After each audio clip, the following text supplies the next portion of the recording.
Kwang Gae, the first degree black belt form.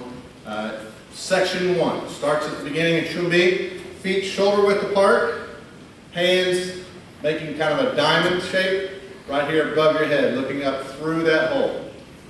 First move, left leg comes up off the ground, and I explode my hands out. I'm making twin knife hands about level, square, not too far out.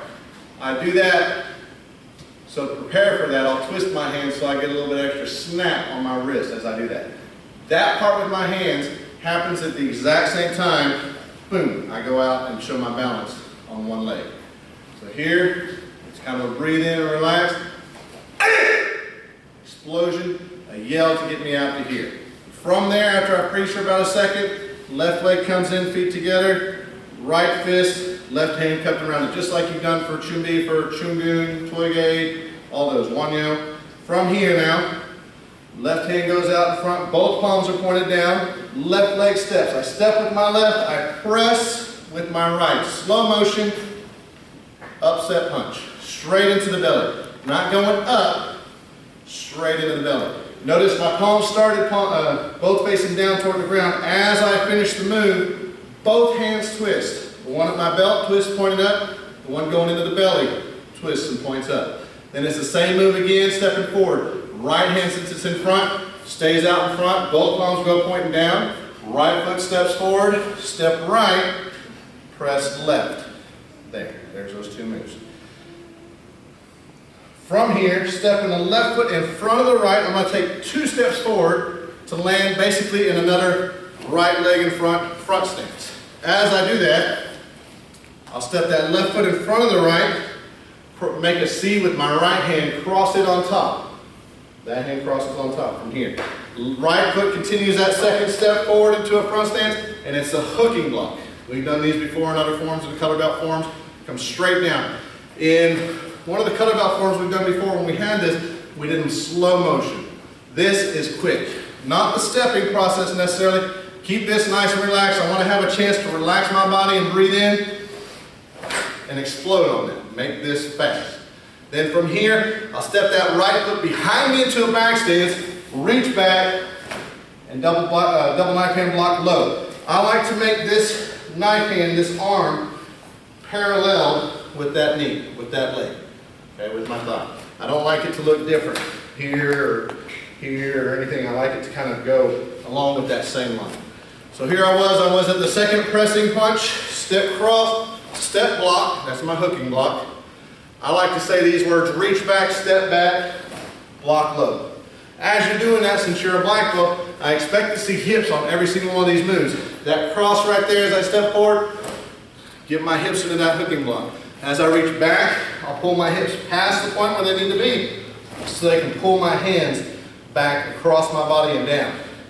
From here now, the same thing repeats. I do that step, cross, step, hooking block, taking 2 steps forward. So that back foot steps in front of the front, right foot comes in front of the left, cross left hand with the C on top. Step, continue stepping forward, left foot goes out in front in that front stance, hooking block. From here, left leg steps back behind me into that back stance. So again, it's step back, reach back, block low. In a back stance, low double knife hand block. From here, I got 2 moves left to be at the end of the first section. 2 cat stance, regular double knife hand block. Should be simple, but this is where people have trouble right here. I'll step this left foot forward to land in a cat stance.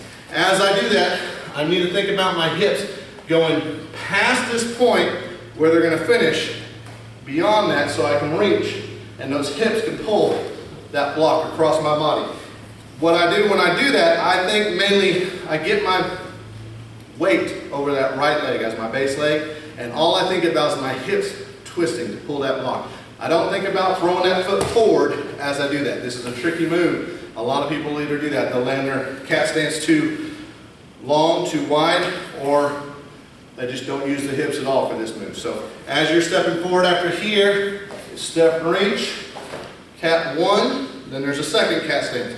Step reach, cat 2. That right leg stays pretty much next to that left. That front leg that goes out in front stays pretty much close to that back leg right there. That's section 1. Now watch over my shoulder so we can review again and you can follow along at home. from Chumbi, I'm going to kind of twist my hands in as I'm preparing for that explosion, that double left hand block explosion, and that left leg comes up. Freeze it for a second, then bring it in. Feet together, right hand's a fist, left hand's cupped around me, right in front of my belly button. Palms down, left hand's out in front, step left, press with the right. Again, palms down, step right, press left. Hands twist at the end of that motion. From here, it's 2 steps. That back leg steps forward first, step cross, step block. There's your hooking block in a nice front stance. Reach back, step back, block low. Double left hand block low, back stance. Take those 2 steps again going forward. Step cross, step block, hooking block.